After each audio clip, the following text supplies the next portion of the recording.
Hello, my name is John Mal. I'm with the Gassman Financial Group, and today we're going to talk about budgeting with purpose. This is the first of two videos on developing a budget, why it's important, and how to make one.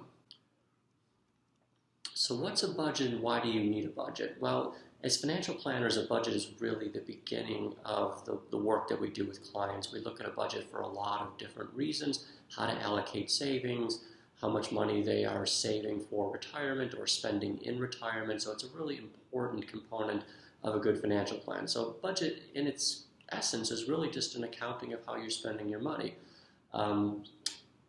Your income minus your taxes minus your savings and your expenses ought to equal to zero. We find that that often isn't the case because there's some unaccounted for money, and that's really the whole purpose of doing a budget.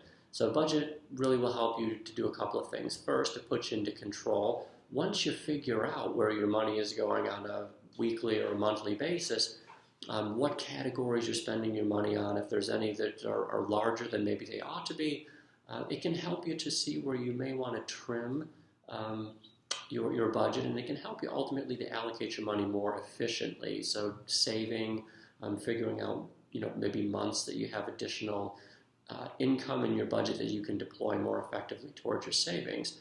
So to do this, we would often build a budget using Microsoft Excel, which we're going to talk about in the next presentation, and that gives you a really good visual source of all the categories of where your money is going. But there's some technology solutions that a lot of people do like that might make this a little bit easier. Mint, which we'll talk about a little bit later, is one of those, and it helps you to really efficiently develop a budget without having to go through and build out one by hand or using a spreadsheet like Microsoft Excel. So the basics with a budget are we spend our post-tax income, so we budget with our post-tax income, but beginning with your pre-tax income is important in the sense that you want to have a good idea of your tax withholdings, whether these are adequate, what you have coming out of your pay on a weekly, bi-weekly, monthly basis, however you're paid. With tax withholdings, you want to make sure you have enough, but you don't want to have too much withheld. If you're getting an enormous refund every year, that means you probably can be allocating more money towards saving throughout the year. If you're not getting money back or you owe money, that suggests that you're not having adequate withholdings taken out of your pay, and you ought to go back and readjust your withholdings. So a good way to do that is to go right on the IRS website and just use the tools that are available there to figure out how much you need to have withheld from your check.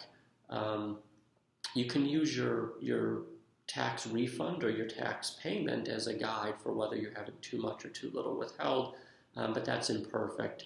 You want to go through and do it on a little more thoughtful basis. We want to track our expenses, so we take a capture first, categorize later sort of an approach. Just list everything, put everything you can think of down on your spreadsheet, and then worry about how to categorize it later. So some typical categories are going to be infrequent expenses versus reoccurring expenses, discretionary expenses versus non-discretionary expenses, insurance premiums, and the like, mortgage payments. The list can go on and on. So capture first, put them into categories later.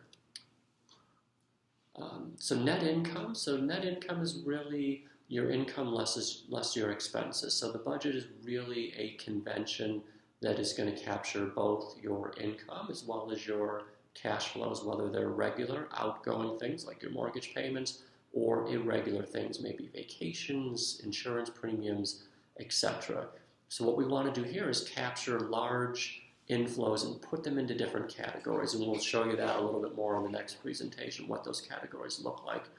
And the idea here is to identify surpluses or deficits. Imagine that every single January you're at a deficit because you have huge expenses that are a holdover from the holidays.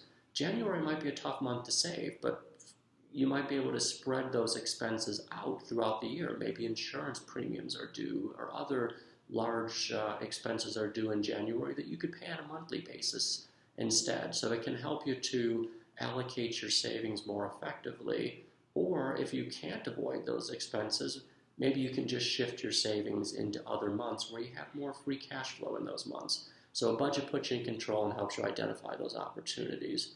A word on discretionary and non-discretionary expenses. You really have to figure out what you can do without if you're forced to do that. We talk to retirees, and one of the first things we do when we go through a budget with them is to help them to identify expenses that if they really needed to cut expenses and for a given period of time because of poor market performance or unexpected expenses, what are they willing to do without? You want to have that list at the ready just in case you need to do this, and pre-retirees are no different. Are there categories that represent a big percentage of your spending? You want to know what those are, and that might be an opportunity to reduce those categories and to allocate your money a little more efficiently.